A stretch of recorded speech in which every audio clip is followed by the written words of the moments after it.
أعوذ بالله من الشيطان الرجيم بسم الله الرحمن الرحيم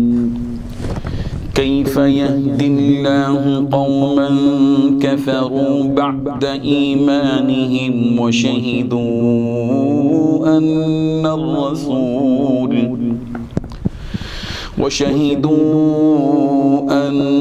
الرسول حق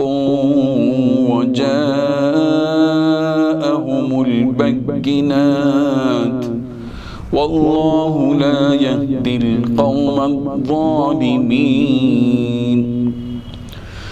أولئك جزاؤهم أن عليهم لعنة الله والملائكة والناس أجمعين خالدين فيها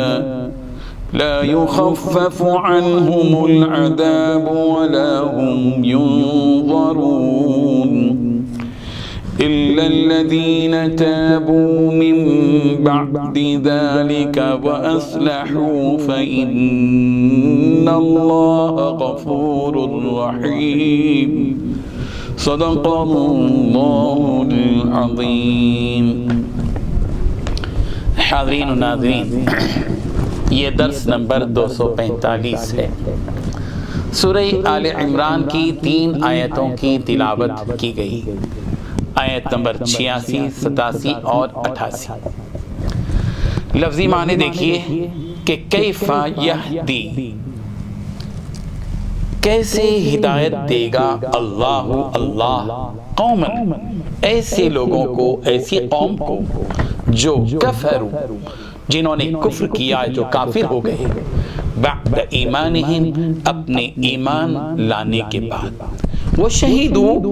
اور اس کے بعد کہ انہوں نے گواہی دی اس بات کی کہ کہ بے شک الرسول، رسول حق پر ہیں،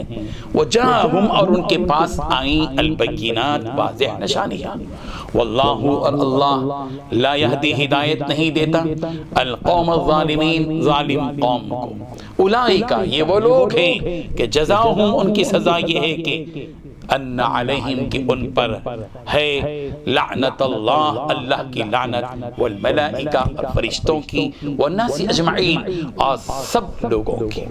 خالدین، وہ ہمیشہ رہیں گے، فیہا، اس لعنت میں، لا یخفف، ہلکا نہیں کیا جائے گا، عنہم، ان سے، العذاب، عذاب، ولا هم ينظرون، اور نہ وہ مہلت دیے جائیں گے، الا الذین، مگر وہ لوگ جنہوں نے تابو، توبہ کی، من بعد ذلک، اس کے بعد، واصلحوا، اور اصلاح کر لی اپنی، فإن اللہ، بس بے شک اللہ، غفور الرحیم، معاف کرنے والا، رحم کرنے والا ہے۔ ترجمہ دیکھیے، اللہ ایسے لوگوں کو کیسے ہدایت دے گا جنہوں نے ایمان لانے کے بعد کفر اختیار کر لیا، حالانکہ وہ گواہی دے چکے تھے کہ یہ رسول سچے ہیں، اور ان کے پاس اس کے روشن دلائل بھی آ چکے تھے۔ اللہ ایسے ظالموں کو ہدایت نہیں دیا کرتا۔ ایسے لوگوں کی سزا یہ ہے کہ ان پر اللہ کی، فرشتوں کی، اور تمام انسانوں کی پھٹکار، اسی پھٹکار میں یہ ہمیشہ رہیں گے، نہ ان کے لیے عذاب ہلکا کیا جائے گا، اور نہ انہیں کوئی مہلت دی جائے گی۔ ہاں، وہ لوگ جنہوں نے توبہ کی اس کے بعد اور اصلاح کر لی، بس بے شک اللہ تبارک و تعالیٰ معاف کرنے والے، رحم کرنے والے۔ بزرگان محترم، اللہ تبارک و تعالیٰ نے ان 3 آیتوں میں 2 باتیں بتائی ہیں۔ پہلی بات اللہ تبارک و تعالیٰ نے یہ بتائی، جس کا خلاصہ یہ ہے،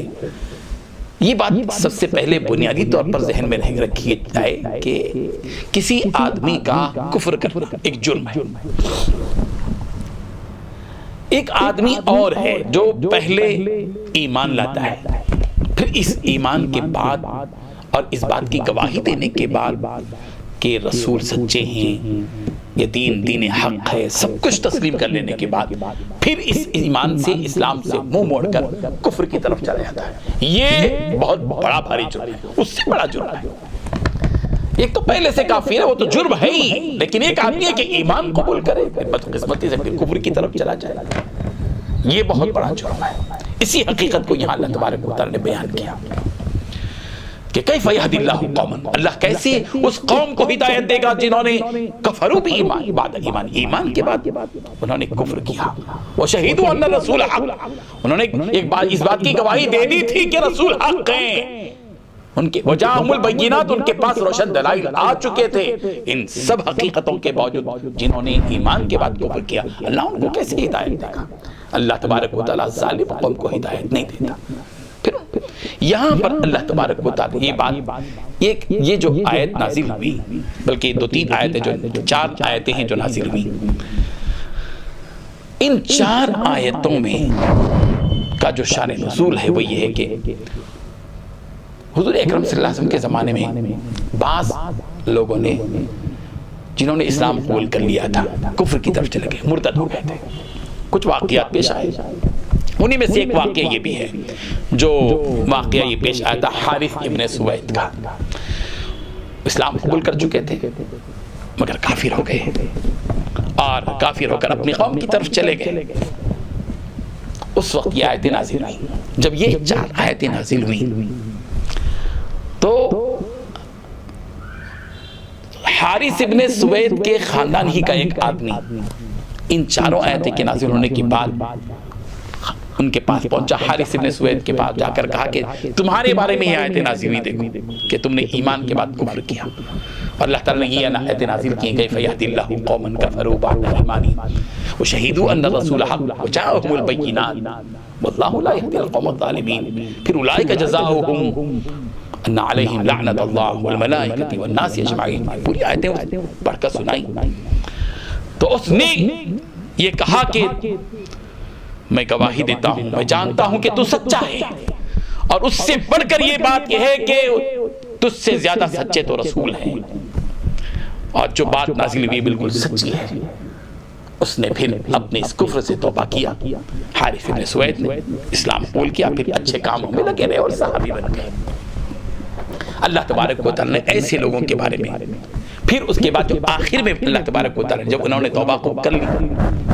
حارث بن سوید نے توبہ کر لی، تو پھر الا الذین تابوا من بعد ذلک واصلحوا فان اللہ غفور رحیم کے ذریعے سے ان کے لیے گنجائش رکھی گئی کہ ایک تو ہے کہ ایمان پر رہنا، ایمان کے بعد پھر کفر کر لینا، کفر کرنے کے بعد کفر میں آگے بڑھتے ہیں تو اس کی بات وہ آگے اگلی آیتوں میں ہے، لیکن کفر کرنے کے بعد پھر اندازہ ہو گیا، احساس ہو گیا، اور پھر ایمان کی طرف آگے اللہ تعالیٰ ابھی دروازہ کھلا رکھتے ہیں توبے کا۔ اللہ رحیم ہے، رحمان ہے، مہربان ہے اپنے بندوں پر۔ توبے کے دروازے کو، اللہ توبہ کے دروازے کو اللہ تبارک و تعالیٰ نے کھلا رکھا ہے۔ الا الذین تابوا من بعد ذلک، ہاں جو کوئی لوگ اس کے بعد، اس واقعے کے بعد، اس صالحے کے بعد کہ انہوں نے ایمان کے بعد کفر کیا تھا، پھر توبہ کر لیتے ہیں اور پھر اپنے آپ کو درست کر لیتے ہیں، اپنے ایمان کو باقی رکھتے ہیں، بس اللہ معاف کرنے والے ہیں۔ اللہ تعالیٰ نے حضرت حارث بن سوید کو معاف کر دیا، اس لیے کہ انہوں نے سچی توبہ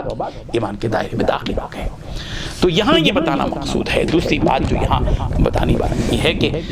ایمان لانے کے بعد کفر کی طرف جانا بہت بڑا جرم ہے، اور اس کی وجہ سے اللہ تبارک و تعالیٰ کی لعنت ہوتی ہے۔ ایک آدمی لعنت میں گرفتار ہوتا ہے جب ایمان کے بعد کفر کی طرف جاتا ہے، اور پھر اللہ تبارک و تعالیٰ ایسے شخص پر کے عذاب بھی کسی قسم کی کوئی تخفیف نہیں کریں گے، لا یخفف عنہم العذاب عنہم العذاب۔ اور پھر تیسری چیز یہ کہ ولا هم ينظرون، ان کو دیکھا بھی نہیں جائے گا، ان کو مہلت بھی نہیں دی جائے گی، کچھ بھی نہیں، نرمی ختم ہو جائے گی ان کے لیے،